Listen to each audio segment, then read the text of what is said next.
The blood trail started at the mouth of the parking garage and ended 30 feet in, where Ciro Valdez had stopped trying to crawl. Tamsin Hollis found him at 12:53 in the morning in the subterranean bowels of the Marquette Grand Hotel in Chicago, while she was dragging 2 oversized trash bags to the service exit. She heard the shots first, flat, fast, 3 of them, and then the sound of tires. By the time she turned the corner into Level B, the black SUVs were gone, and the man on the concrete was not. She knew who he was. 4 years working nights in this hotel taught you things nobody put in an employee handbook. The private suites on the 12th floor didn't show up in the reservation system. The men who came and went through the service entrance after midnight wore suits that cost more than her rent and spoke in voices that didn't invite questions. She had cleaned blood off those floors before.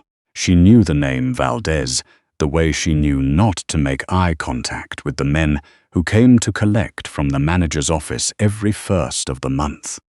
She also knew, looking at the dark spreading stain on the concrete beneath his left shoulder, that he had maybe 6 minutes before the math stopped working in his favor. Tamsin Hollis was 26 years old, 5'4", and 280 pounds of muscle and motion built by 8 years of night shift labor. Laundry carts, mattress lifts, floor polishers, equipment hauled across marble lobbies before the guests woke up. She was not small. She was also not slow. She dropped the trash bags and moved. She ripped the cotton apron ties from her uniform and knotted them around his shoulder with a double square locked into a modified brachial pressure compress, the way the instructor at the Pullman Community Center had taught her for $40 3 years ago. She had taken the course because she thought it might be useful someday. She had not thought it would be useful like this. He was a dead weight, 190 pounds of unconscious crime boss in a soaked charcoal suit, and she got him out the way she got the bariatric laundry carts up the service ramp. Grounded, methodical, her thick thighs burning, sweat running into her eyes, one hand on his collar and one under his arm.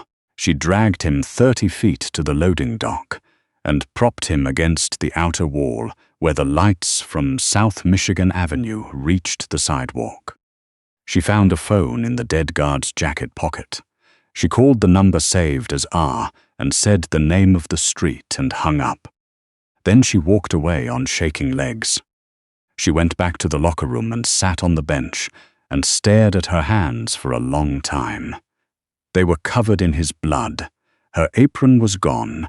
Her right sleeve was torn where she'd used it to wipe the concrete dust off his face so she could check if he was still breathing. She took a photo before she changed. She didn't know why.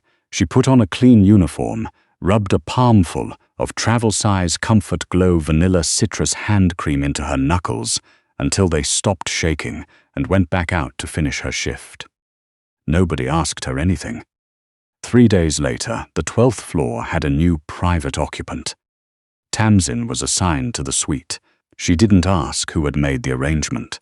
She pushed her cart to the door at 7 a.m., knocked twice, and went in. He was awake in the adjustable bed with IV lines in both arms, and the look of a man who had decided the universe had personally insulted him by putting him there. Dark eyes, sharp jaw, a constellation of tattoos running from his forearms up under his hospital gown.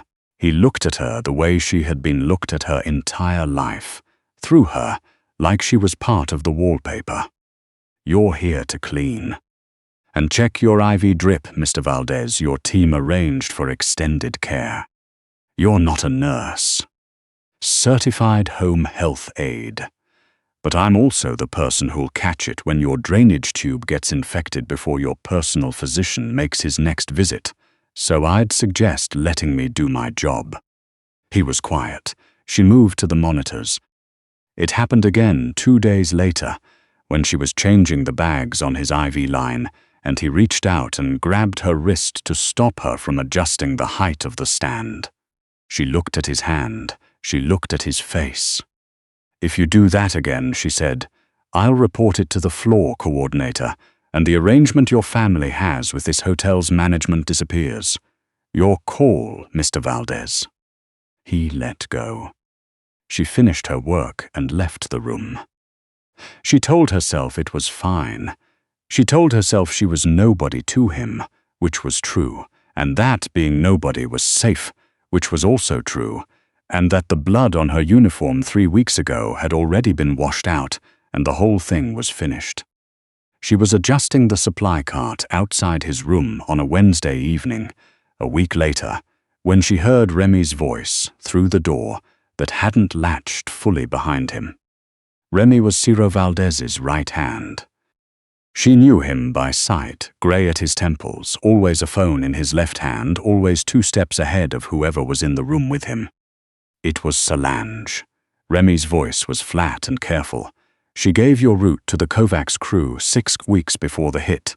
Wire transfers to a shell company in the Caymans. The company is registered to her mother's maiden name." A long silence. "You're sure?" "Yes." "And who pulled me out of that garage?" Anonymous call from one of Koval's men's phones. Whoever it was tied a tourniquet on your shoulder and got you to the loading dock. "We owe them your life." Another silence, longer. Tamsin's hands had stopped moving on the cart. "I remember vanilla," Ciro said, "not perfume, something cheaper, and I remember a grip, not gentle, purposeful." "You think Solange came back?" "She had to. The Kovacs don't leave witnesses. She would have known they'd clean her up next." A pause. "She dragged me out to buy herself back into my good graces. I remember the smell. It was vanilla." Tamsin stood very still in the hallway. The vanilla citrus hand cream. $1.29 at the dollar store on South Halsted. She bought it in a 10-pack because the chemicals she used every night turned her knuckles to sandpaper without it. She looked down at her hands. She went home at the end of her shift and didn't sleep. Remy came to find her the following Tuesday, at the end of the morning shift, before she'd taken off her name badge. He put an envelope on the supply counter. Inside was more cash than she made in 4 months. He asked her to come. She asked if she had a choice. He didn't answer, which was its own answer. She packed her bag. The brownstone in Lincoln Park didn't look like much from the outside. Inside, it was the kind of wealth that didn't need to explain itself. Dark hardwood, clean surfaces, 3 armed men who looked through her the same way everyone always did. Tamsin set up the wound care station in the study and changed Ciro's dressings in silence, and told herself she would be out of this in a week. On a Thursday evening, 10 days after she arrived, the elevator in the private entry hall opened and 2 guards walked out with a woman between them. Solange was exactly what Tamsin had expected from the photo on his nightstand. Tall and slender, dark hair, the kind of bone structure that made strangers generous. She was wearing a cream-colored silk blouse, and her mascara was already running beautifully, in 2 symmetrical lines, the way some women's did when they'd had practice. She crossed to Ciro and fell to her knees on the hardwood like it was rehearsed. "Ciro, I know how this looks. Please. They threatened my sister. They had her address. They had photos. I had no choice." $2 million, Solange. His voice hadn't changed. That was the thing about Ciro Valdez, that Tamsin had noticed over 2 weeks of daily wound care. He never raised it. He didn't have to. Wired to your mother's account. Installments, 3 of them. I had to survive. 3 bullets, my lung missed by the width of a thumbnail.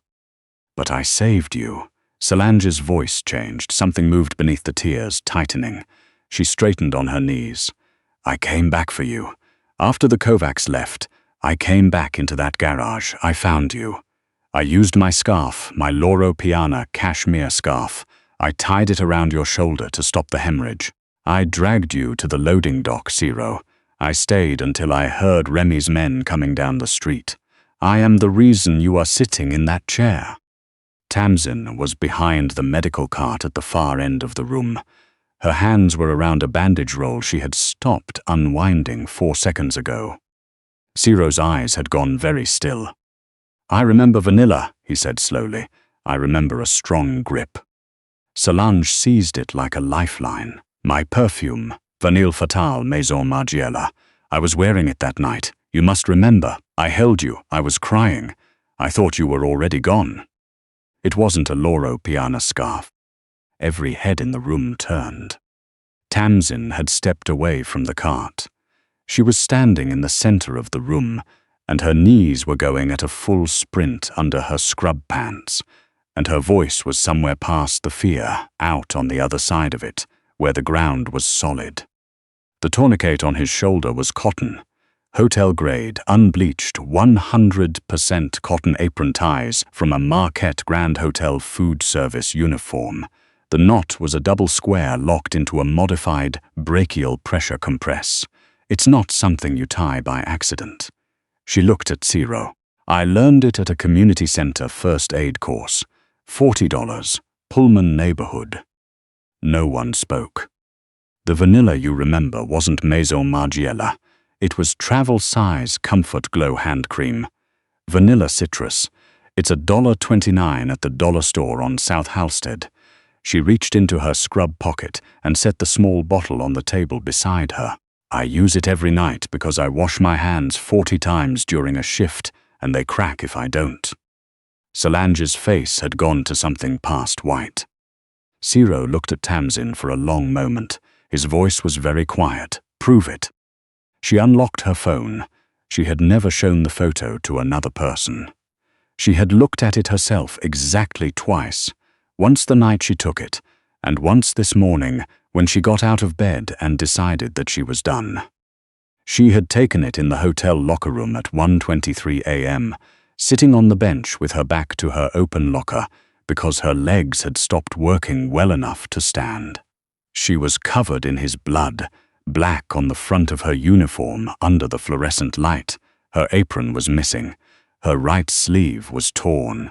The timestamp read 1:23 a.m. The shooting had been at 12:47.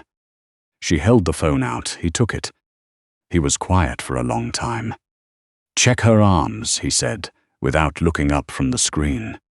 Remy moved to Solange before she could pull back. He turned her wrists over. He checked her forearms, her palms, the backs of her shoulders. He was thorough, and she was crying, and it didn't take long. "Nothing," Remy said. "No bruising, no friction marks, no muscle strain." Solange's voice went cold and fast. "She's a housekeeper. She cleans floors.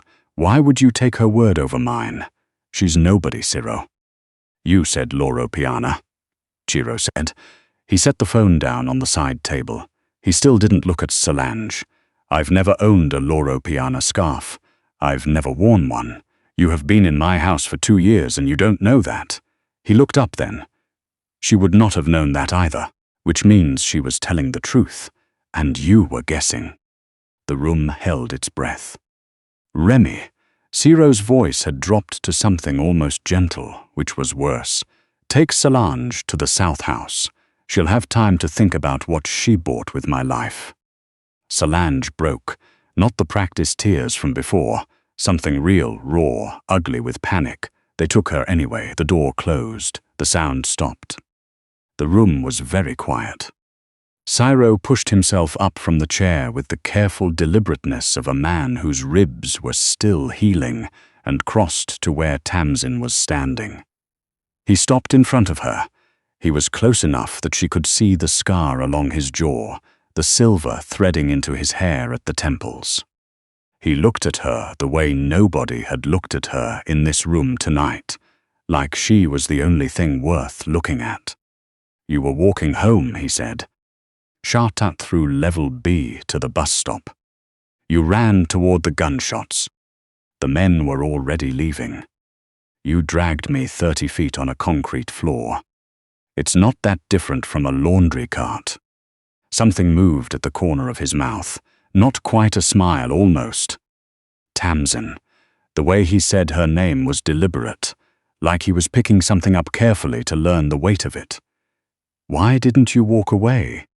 She thought about the honest answer. She'd had 4 weeks to find it.